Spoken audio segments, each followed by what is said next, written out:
교회는 예수님이 목자예요. 그러니까 복수하려고 하지도 않고 늘 의로우면 기도하고 감사하고 찬양을 하게 되죠. 그런데 하나님께서 우리들을 자기 자녀 삼으시고 또 우리에게 은혜 주시고 성령 주신 다음에 요구하는 게 있었어요. 바울 사도가 예수님 만난 후에 그의 삶이 변화됐어요. 그 삶이 어떻게 변화됐느냐 하면 복음 전하는 자로 변화됐습니다. 복음 전하는 자. 하나님의 특별한 은총 속에 성령의 감동을 받아서 환경의 지배를 받지 않고 늘 감사하면서 복음을 전했어요. 그런데 이 복음을 전함으로 인하여 늘 시기받고 고통당하고 매맞고 갇히고 그랬습니다. 그런데 왜 복음을 전하는데 그렇게 어려움이 올까 하는 걸 우리는 이유를 좀 알아야 극복을 할 수 있습니다. 복음은 생명력이 있고 살리는 속성이 있고 빛의 능력이 있어요. 그래서 생명이 없고 죽이기를 힘쓰고 어둠에 속한 모든 악령에 지배받는 사람은 복음 전하는 사람들을 미워하게 돼 있습니다. 구약에도 그랬고 신약에 와서 예수님 때로 거슬러 올라가면 예수님이 이 땅에 오셔서 복음을 전하게 되니까 예수님을 향하여 귀신 들렸다.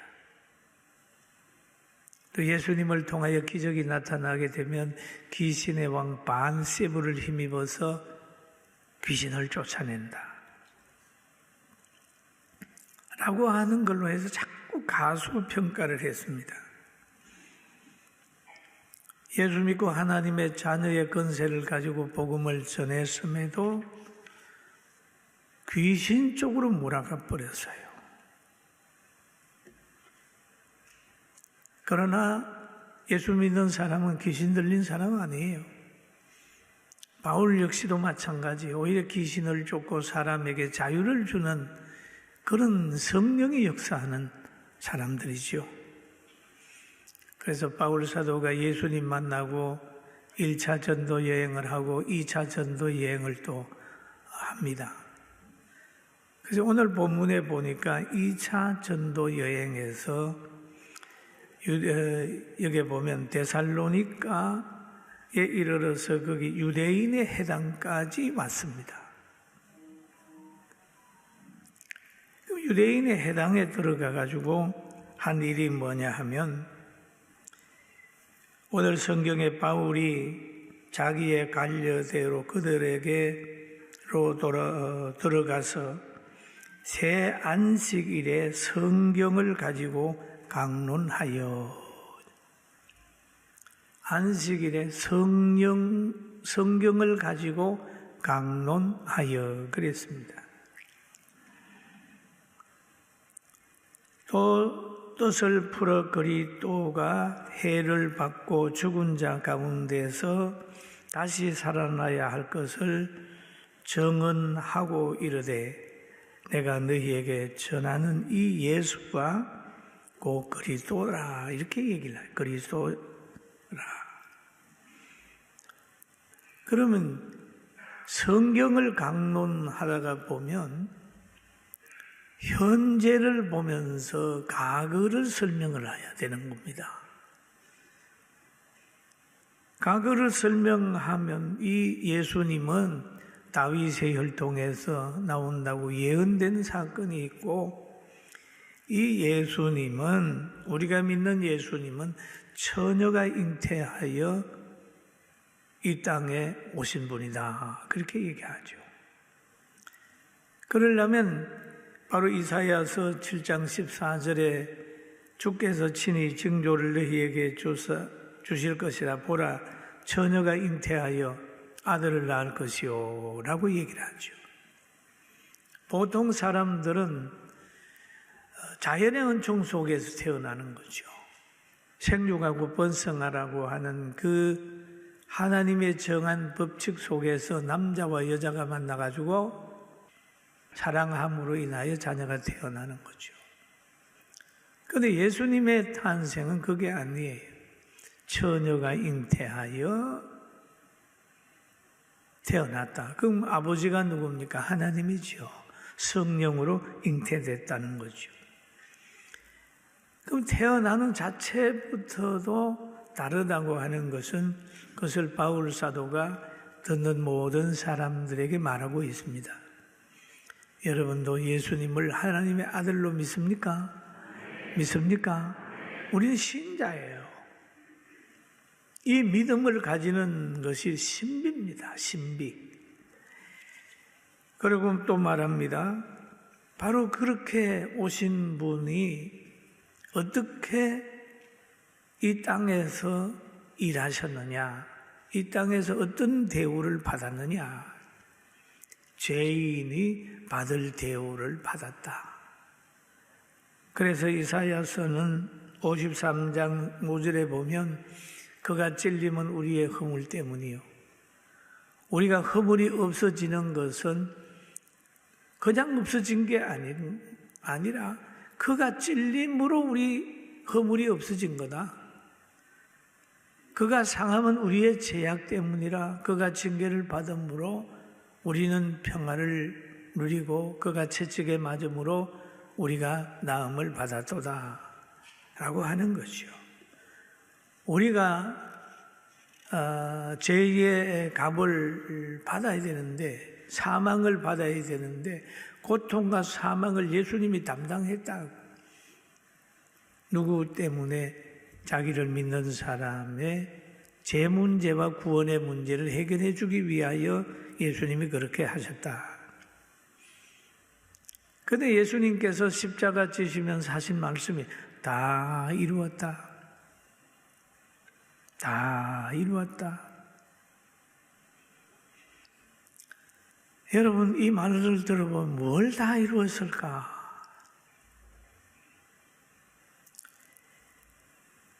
사람의 눈으로 보면은 다 실패한 것처럼 보여요.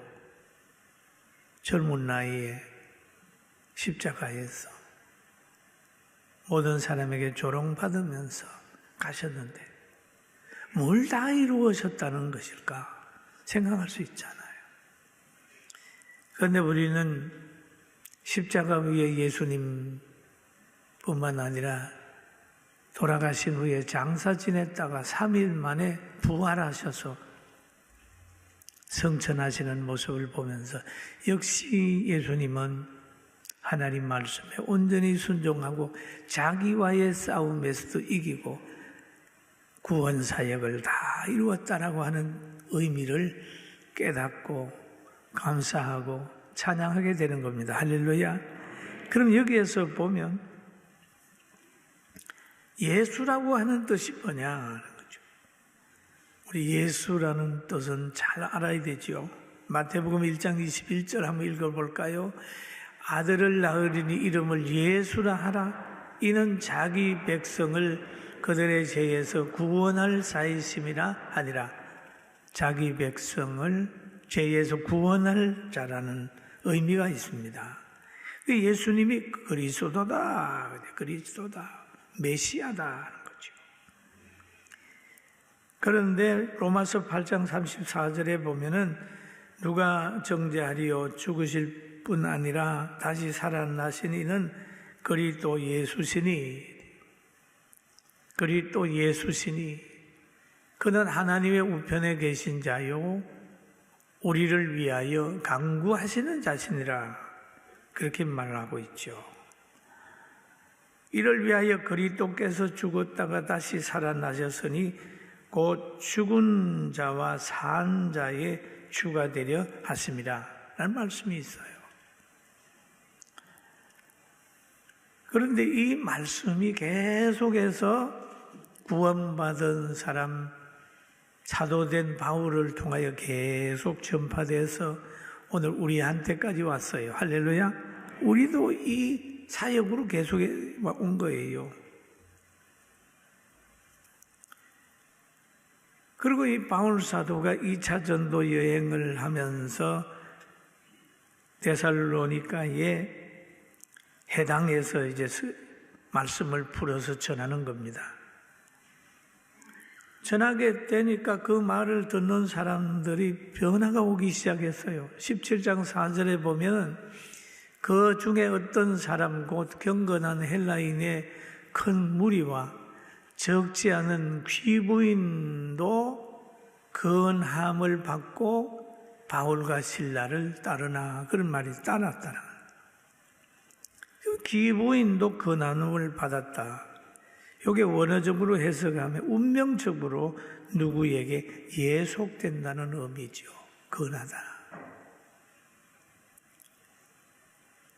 복음을 전함으로 바울과 실라에게 귀부인들이 예속되는 거예요. 따르는 거예요. 그러므로 인하여 그 데살로니가에서 계속해서 바울과 실라의 영향력이 생기는 거예요. 영향력이. 그러니 여기에서 유대인들이 시기심이 생겼습니다. 시기하는.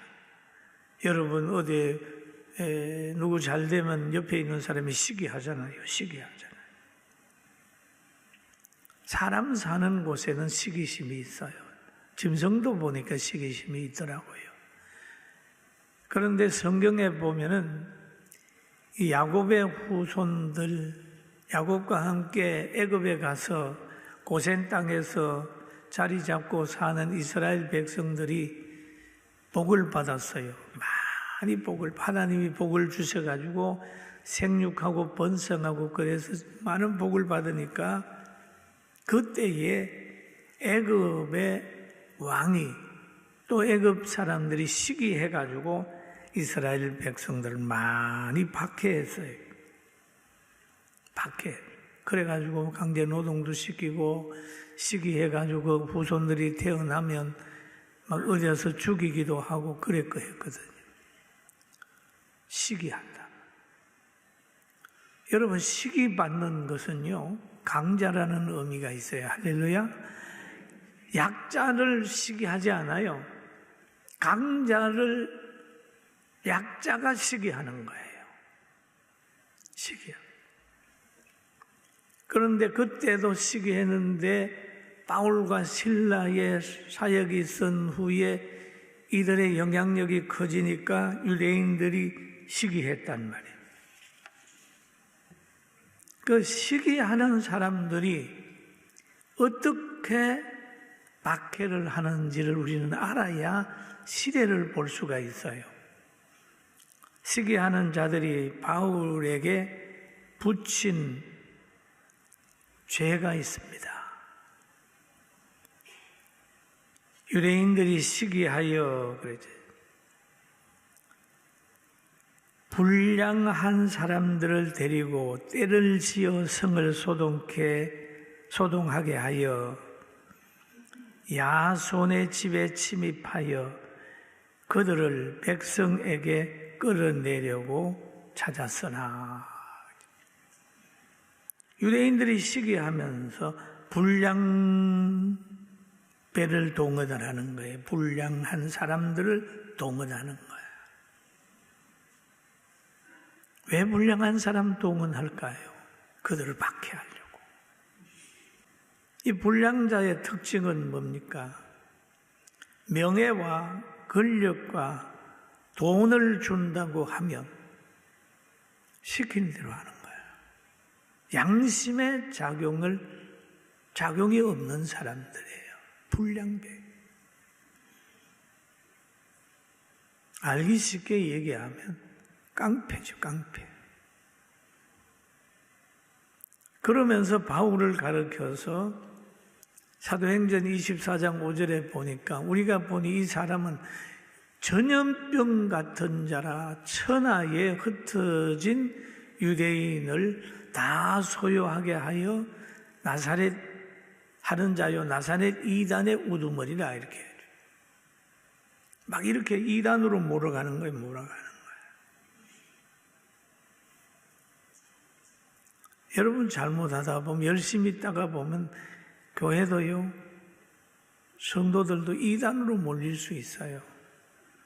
그 시기하는 사람들이 그렇게 몰 때도 있다고요. 그러니까 그들인 야손은 예수님 믿는 사람에게 영접하고 잘했다고 해가지고 죄인 은닉죄로 해가지고 벌금을 물리고 어렵게 만들었습니다. 그런데 오늘 이 바울과 실라도 보면은 이렇게 얘기를 하죠. 가이사의 명을 어긴 사람으로 또 얘기를 합니다. 성경에 보면 이 사람들은 가이사의 명을 어긴 사람들이라고 해요. 가이사. 여러분 가이사 명을 어기게 되면 이건 하는 정치범이에요. 정치범. 여러분 복음 전하는 사람은 반정부 인사가 아니에요. 애국자들이에요. 애국자.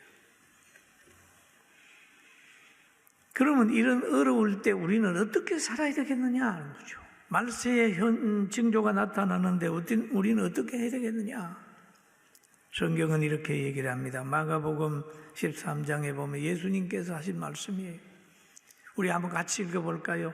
너희는 스스로 조심하라. 사람들이 너희를 공회에 넘겨주겠고 너희를 해당해서 매질하겠으며 나로 말미암아 너희가 권력자들과 임금들 앞에 서리니 이는 그들에게 증거가 되려 함이라. 또 복음이 먼저 만국에 전파되어야 할 것이니라. 사람들이 너희를 끌어다가 넘겨줄 때에 무슨 말을 할까 미리 염려하지 말고 무엇이든지 그 때에는 너희 그 말로 하라. 말하는 이든 너희가 성령이시니라. 할렐루야. 성령이 감동을 하라. 성령. 12절을 한번 같이 읽어볼까요? 형제를 아비가 자식을 죽는 데에 내었죠. 자식들이 부모를 대적하여 죽게 하리라. 너희가 내 이름으로 말미암아 모든 사람에게 미움을 받을 것이니 끝까지 견디는 자는 구원을 받으리. 예, 그렇죠. 이제는 형제도 믿을 게 못 된다는 거예요. 부모와 자식 관계도 믿을 것이 못 되는 때가 온다는 거죠. 그렇지만 이럴 때는 그리고 내 이름으로 예수님 이름 때문에 모든 사람에게 미움을 받는다는 거죠. 예수 믿는 것 때문에 따돌림 받고 예수님 믿는 것 때문에 큰 소리 못 치고 예수님 믿는 것 때문에 어려움 당하는 거죠. 지금 그런 데가 많이 있지 않습니까? 그러나 여러분 미움받으면서 미움 안 받으려고 빼지 말고 미움 받으면서도 끝까지 견딥시다. 할렐루야. 그게 성경이에요. 끝까지 견뎌라. 끝까지 견뎌라. 그러면 마지막에 구원받는다. 구원받는다. 구원받는다고 하는 말은 여러분 성화 구원도 있고 영화 구원도 있고 기본 구원도 있잖아요. 하나님 앞에 가면 상도 받는 거예요. 그럼 이걸 잘 알아야 돼요. 하나님 앞에 끝까지 견디는 사람은 하나님 앞에 상급받을 줄로 믿습니다. 말세에 여러 가지 문제들이 막 나타나요. 이럴 때는 기도하고 감사하면서 가는 거죠. 그리고 여기에 시기자들을 보면은 불량배를 동원한다. 그 다음에 시기자들은 그 사람의 순수성이나 인격적이나 도덕성을 기설을 내요. 그래가지고 그 사람의 말을 다른 사람이 안 듣도록 그렇게 만드는 거예요. 성령의 역사를 귀신의 역사로 얘기를 하고 또 보게 되면은 정치적으로 막 얘기를 해가지고 반정부적인 인사로 막 몰아붙이는 거죠. 이럴 때라도 고도의 분별력을 가지고 여러분 미혹받지 않게 되기를 주의 이름으로 축원합니다. 축원합니다. 그리고 성경에 보면은요, 갈릴리 바다 위에 풍랑이 일어날 때 예수님을 더 존귀하게 보는 사건이 됐어요. 사건이 됐어요. 또 아람 군대가 엘리사가 있는 도성을 에워싸고 죽이려고 할 때에 그게 하나님의 역사가 나타나가지고 그들의 눈을 멀게 하고 하나님의 살아계심을 나타냈어요. 또 아벨의 그 죽음이 있어요. 가인과 아벨인데 아벨이 신앙생활 잘했거든요. 시기해가지고 아벨을 죽였단 말이에요. 시기 받은 거. 여러분, 시기 받는 것을 두려워하지 말고 시기 받는다는 것은 실력이 있다는 거고 강자라는 거예요. 할렐루야. 강자예요. 지금 보세요. 다른 종교 뭐 그렇게 시기 받나요? 말도 안 하잖아요. 살아있는 기독교가 시기 받는 거. 우리가 역시 강자다. 역시 빛이다. 생명이 있다. 시기 받는 것을 즐겁게 하고 시기 받는 걸 극복하게 되기를 주님의 이름으로 축원합니다. 아멘. 그리고 성경에 보면 그런 말이 있죠. 마태복음 5장 10절 한번 봅시다. 의를 위하여 박해를 받는 자는 복이 있나니 천국이 저희 것임이라 라고 얘기를 하죠. 천국이 저희 것임이라. 그런데 시기 받으면서 복음을 전하고 매를 맞고 고통을 당하고 갇히기도 하고 그랬는데 그분의 심령을 가만히 보면 굉장히 행복했어요. 노년에는 말하기를 나의 달려갈 길을 마치고 내가 그렇게 얘기를 하면서 나는 의의 멸류관을 받는다. 즐거워했거든. 또 그의 교훈을 보면은 그래요. 항상 기뻐하라. 쉬지 말고 기도하라. 범사에 감사하라. 그러면서 그의 삶을 쭉 볼 수 있죠. 사랑하는 성도 여러분, 우리도 때로는 시기받고 어려움이 올 때라도 끝까지 견디고 또 신앙생활도 하고 좋은 아버지, 좋은 어머니도 되고 좋은 자녀도 돼야 됩니다. 제가 어느 시집을 하나 읽다가 보니까 그 시인은 이런 얘기를 했어요. 요즘에 젊은이들은 서로 사랑은 하지만 결혼은 안 해. 또 어떤 사람은 결혼은 했지만 나는 아기는 안 낳아. 개돼지가 하는 걸 내가 왜 고생스럽게 아기 낳아? 나는 그냥 즐겁게 살 거야. 그런다는 거야. 그런데 그 사람은 이런 얘기를 하죠. 너도 사랑받고 너도 기쁨을 누리고 그랬으니 이제는 너도 아기 낳아가지고 부모님께 손자 손녀를 안겨드릴 의무가 있다. 그리고 내가 탄 배가 나에서 끝이 나는 게 아니라 후손들이 다시 역사 속에서 그 배를 노져가면서 항해하게 만들어주는 것이 인간의 도리다. 이렇게 결론을 내렸는데 제가 그거 시를 읽으면서 맞아, 그래 라고 하는 생각을 했어요. 내 한 사람이 노져가다가 끝이 나면 그 배는 빌 거다는 거죠. 오래 가서 노져가는 거. 그러나 강요는 하지 않습니다. 은사가 있어요. 혼자 사는 사람은 그 나름대로의 그 역할이 있고 하지만은 결혼을 한 사람들이면 늘 기도하면서 하나님이 주신 대로 생육하고 번성해서 교회나 나라에 또 가정에 때를 이어가면서 행복하게 사는 우리 모든 성도가 되길 주의 이름으로 축원합니다.